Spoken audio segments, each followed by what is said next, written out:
बहुत समय पहले नॉरफॉक साम्राज्य में एक राजकुमारी रहती थी।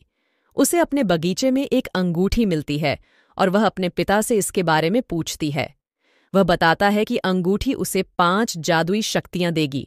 शांति से सोने की क्षमता, बिना चकमक पत्थर के आग बनाने की क्षमता, किसी भी फसल को उगाने की क्षमता, बादलों के बिना बारिश कराने की क्षमता और अंत में एक शक्ति जो सबसे खास भी थी, मंत्रमुग्ध सायरन की तरह गाने की क्षमता।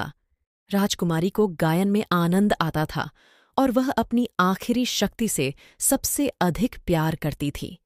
उसे विश्वास था कि जादू से भरी उसकी आवाज एक दिन एक राजकुमार को उससे प्यार करने पर मजबूर कर देगी। एक दिन एक चुड़ैल ने राज्य पर जादू कर दिया, जिसका राजकुमारी को छोड़कर सभी पर प्रतिकूल प्रभाव पड़ा। डायन राज्य से फसलें, बारिश, धूप और सब कुछ लूट लेती है।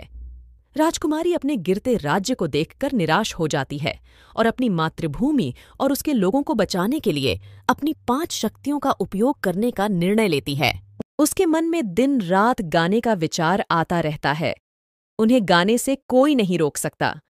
लगभग पूरे 1 वर्ष के गायन के बाद राज्य को घातक जादू से मुक्त कर दिया गया है, लेकिन इसका परिणाम राजकुमारी के विघटन के रूप में सामने आता है। वह अपने लोगों और राज्य के लिए अपना जीवन बलिदान कर देती है।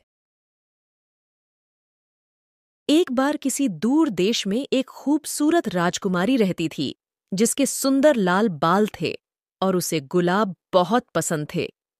वह हर रात अपनी बालकनी में गाती थी जब एक सुनहरी चिड़िया उसके साथ आती थी और उसके कंधे पर बैठती थी। इससे राज्य में सभी को अच्छी और शांतिपूर्ण नींद आएगी। एक दिन एक चुड़ैल उससे ईर्ष्या करने लगी और उसने उसके बालों को काला करने के लिए जादू टोना किया। उस दिन जब उसने बालकनी में गाना गाया तो सभी को बुरे सपने आए और सभी दुखी थे। सुनहरी चिड़िया ने उससे कहा कि वह अपने बालों को गुलाब जल से धो ले और सब कुछ जल्द ही ठीक हो जाएगा। उसने अपने बालों को गुलाब जल से धोया और उसके बाल फिर से लाल हो गए और उसने बालकनी में गाना गाया और राज्य को अच्छी नींद आई। चुड़ैल ने इसे फिर से दोहराया और राजकुमारी ने सुनहरे पक्षी की सलाह पर सभी सद्भाव वापस लाने के लिए गुलाब जल का उपयोग किया। चुड़ैल को जल्द ही उनके रहस्य का एहसास हुआ और उसने राज्य से सभी गुलाबों को छीनने के लिए शक्ति का उपयोग किया। तो इस बार राजकुमारी असहाय थी और सुनहरे पक्षी ने गुलाब का इंतजार करने की सलाह दी, जो एक दिन अचानक उसके पास आता है और उड़ जाता है। दिन और महीने बीतते गए और एक दिन एक सुंदर राजकुमार दूसरे राज्य से आया और उसने एक सुंदर गुलाब का उपहार दिया और उसका इंतजार खत्म हो गया।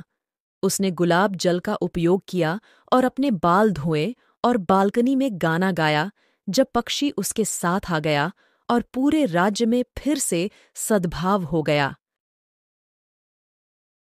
एक बार नाओमी नाम की एक खूबसूरत लड़की रहती थी, जो अपनी सौतेली माँ और 2 सौतेली बहनों से हमेशा परेशान रहती थी।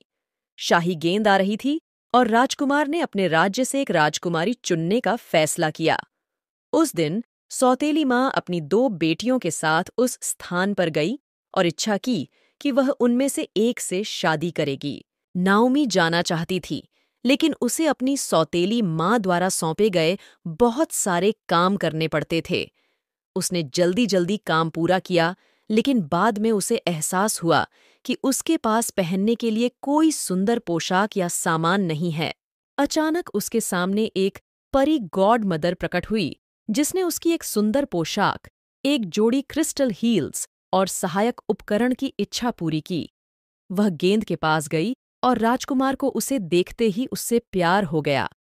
उन्होंने फैसला किया कि राजकुमारी नाओमी जीवन भर उनकी अर्धांगिनी बनेंगी।